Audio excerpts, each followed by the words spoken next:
and some not too much excitement. But I really can't think of anyone that I've mentioned that was coming in as a guest that I've gotten more phone calls about, or more people have shown a real excitement for than Mr. Francis X. Bushman. And I want to welcome you here. It's so nice of you to take a minute to come over. Oh, thank you, Jack. We were coming over from Oakland, and I heard your description of the Enterprise, and I heard that magnificent voice of yours, and what you said about that Enterprise amazed me. It was the an greatest ship in the world. You're a famous man now. I got sick on the Enterprise. I don't know if that made me... Tell me now, you said something to me before, and I think since we said it, this was before we went on the air, I don't think that you'd mind if we said it on the air. You told me how old you are and 83. How long? Yeah. 83 years old, and you've been in show business how long? 70 years. I've lived my life in the world of make-believe, not the real world. I think that's a wonderful way to be, though. Wonderful place to be. A wonderful place to be, because, as you know, the world of imagination is boundless, endless, you know. You were the very first really gigantic, I can't even think of an adjective, the really first big movie star. Yes, there weren't any stars before that, and the producers didn't want any stars, you know. Anyone named as a star, that meant big money.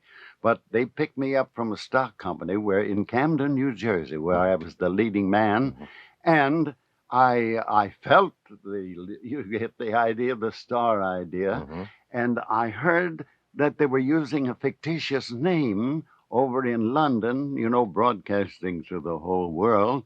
And that was some very, very English name. You're like, I can't, if you can think of a very English name, that's the one that they gave me, you know. So I learned about that because Harry Spoor, the brother of the owner of the company, Spoor and Anderson, you know. Now, this was Bronco Billy Anderson. That was Bronco Billy Anderson. So he came over to ask Spoor, his brother, to have Bushman do more of the romantic things because I had done several character things, you know. He didn't want that. They were going crazy over the romantic things over there. So that's how I learned that he was using that. And I went into the boss and I said, why should you use a fictitious name? No, wait, do you mean they were giving you a fictitious name? Yes, over in England, spreading it all over the world, you know. I said, I want my own name, and I was ready to battle, see? But the boss, a big fellow like Jackie Gleason, you know, and loved me, and he looked up and he said, well, all right, Frank. And from that on, it was Francis X. Bushman in the first star. The other companies hated me because I went to a dinner, and boy, did they lambast me. Because you forced up the price on other actors. Yes. Well, now, when was your very first picture?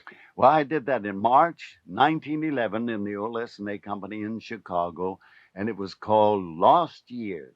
Lost Years, and that was your very first picture? That was the very first one. The first picture that I could find researching was Pin-Up Boy in 1912. Oh, no. Well, you see, I started in March 1911, and I won, before that year was out, I won a prize, you know, through one of the magazines for popularity. How long had there been movies? There were Nickelodeons then. How long had there been movies in 1911?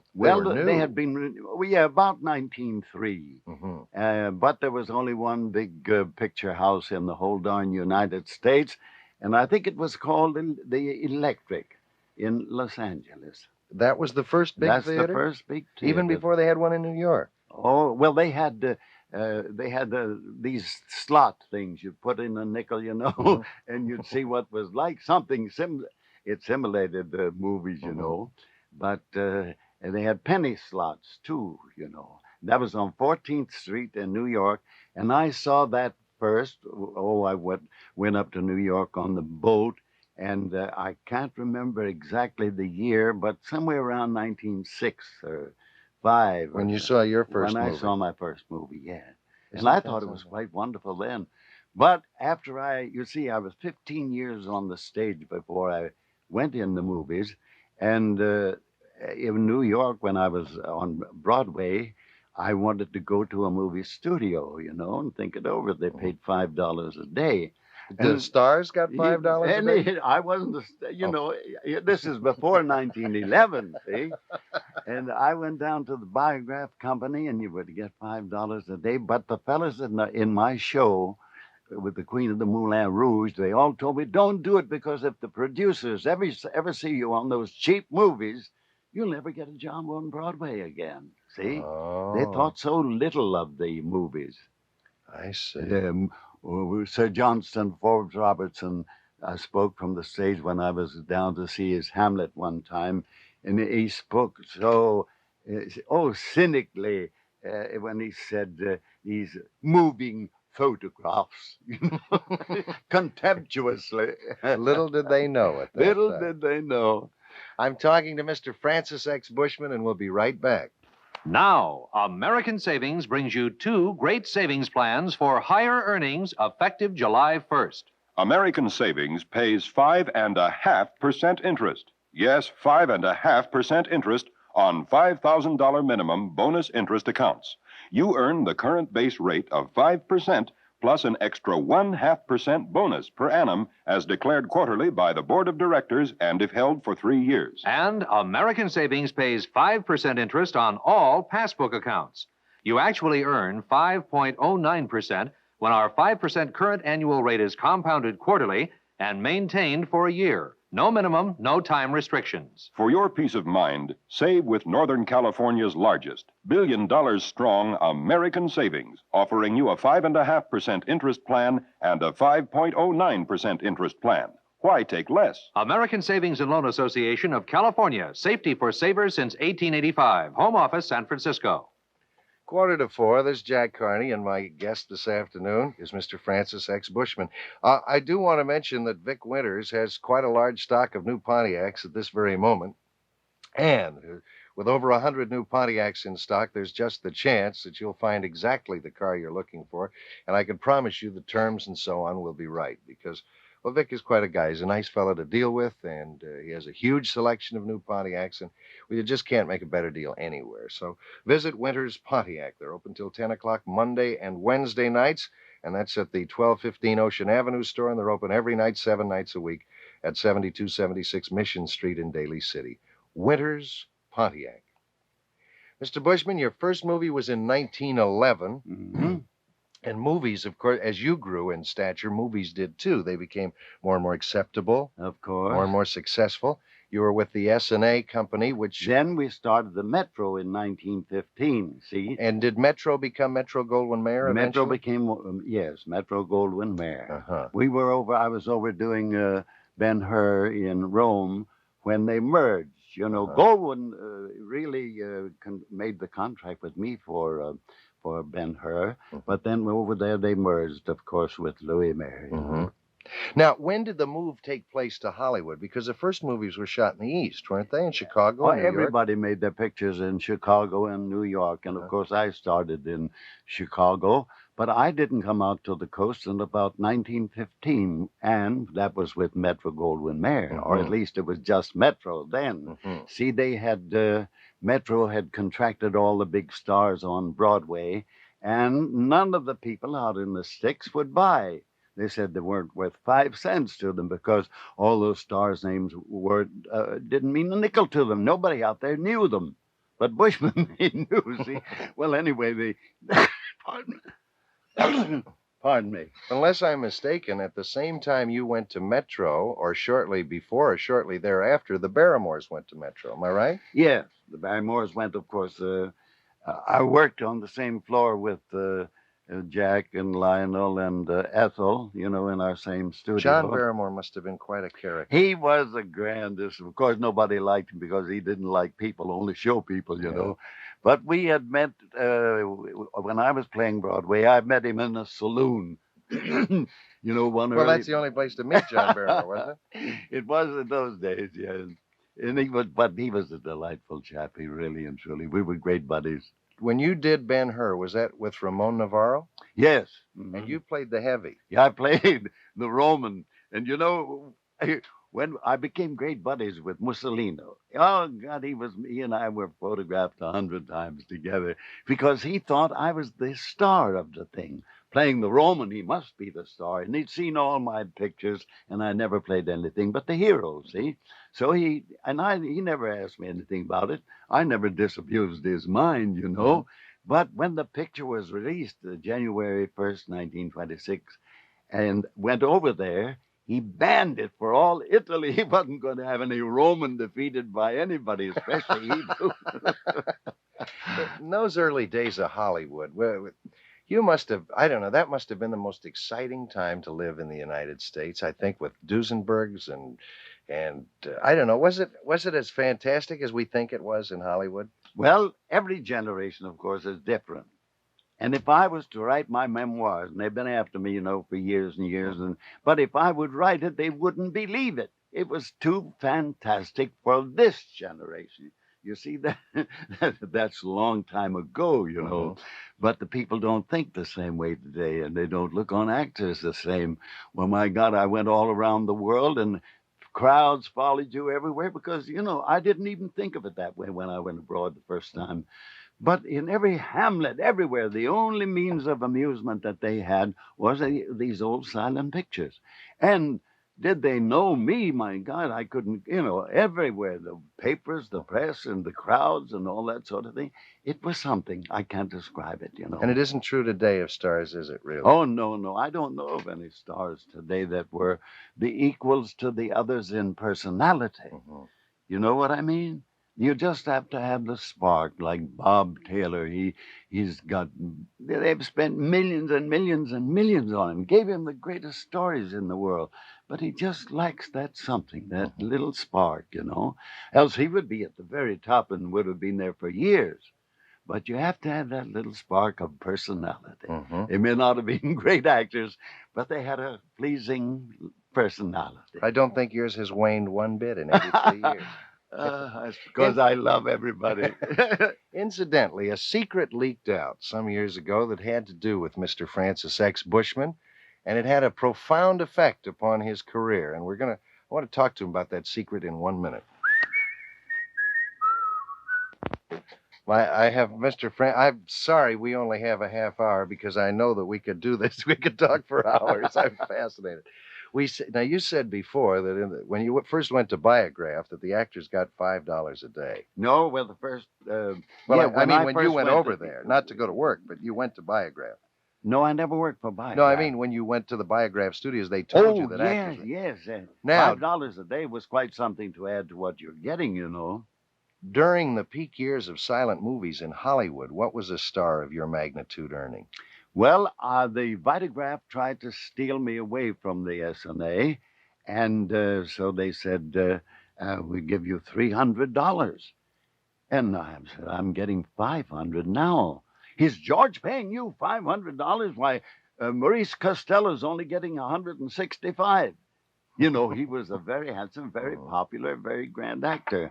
So I was the highest paid actor at that time in the very beginning because my boss liked me and I liked him, and he was making money off my pictures, and he did, he as a matter of fact, he was the fellow that said to me in November that you're the first, you're getting the most money, and you're the most popular in the world, and so forth. Now, any other boss would never tell you that because he'd think you'd ask for more money.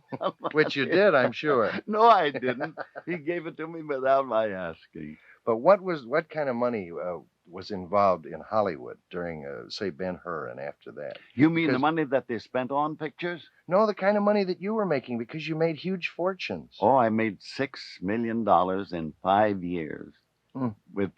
You see, I was my own producer when I went with Metro. I see. I was my own producer, and I really directed my own pictures, and I starred in my own pictures. And they were the popular picture of the day, so I would have made more, but I think they robbed me a lot. In fact, But when you're making $6 million, you well, don't worry about they have that. all these stars that are not making any money that they signed up for from Broadway, see? So I have the big money, so they transferred over to these fellas and have robbed me of my real money. No, the bookkeeper told me that years later. And you bought $1 million estate in Maryland. Yeah, Green Spring Valley, Maryland. And became the largest breeder of Great Danes in the world, among other things. I had the biggest Great Danes in the hunting world. Horses? Hunting horses, saddle horses, prize everything. Like prize cows, prize everything that I had. Hogs, prize mules. Everything that was there was prize stuff because I bought, with my money, I bought the greatest everywhere. I used to go over to Germany to pick up all the prize winners over there for my kennels. Mm-hmm. And where I used to get, say, 3 or 4 dogs for $1,000, first thing you know, there I'm having to pay $1,000 a piece. Word gets over how much I'm earning. Tell the little story about the man who asked you what happened to all the money. Oh, the judge asked me, Mr. Bushman, what did you do with all that money? I said, well, Your Honor, I spent it. You know, I really did. And he said, well, if you had it to do over again, would you do the same thing? I said, oh, more so. Spend it faster. Yeah. We're almost out of time, and I started before to tell a little story about, well, you should tell it, but the story about what happened to your fans when the word leaked out that there was a Mrs. Oh, yes, you Bushman. didn't dare be married, as you know. The movie And- stars had to be single. Oh, had to be single. And of course, in 1918, they learned that I was not only married, but had 5 kids. I married when I was 18, you know. You were married to Beverly Bain. No, No? that wasn't my first wife. She was my second wife. Oh. Yeah. And there were 5 children. 5 children. Uh-huh. And what happened to the Francis X. Bushman fans all over the world? Well, that's the trouble. I lost millions, really and truly. Really? Yeah. Simply because you were married? Simply because I was married. Well, how did it ever leak out? Did you tell someone? Or No, it was divorce. Oh, you got a divorce, and then it made the papers. Yeah, then it got in the papers all over the world. But until then, you'd kept the wedding quiet. My boss would have been, he was scared to death when he learned that I was married. When I came there, you know, he didn't know I was married. If he had thought I was married, I'd never been there, I don't suppose. But it was funny. Nowadays, it's so different. You know, I told you, every generation is different, lives in a different life. And then now they boast about it. Pregnant a month or two, and the whole world knows it. No, it was different then. It was sad. Did you know Rudolph Valentino very well? He was my next door neighbor. He was in every day.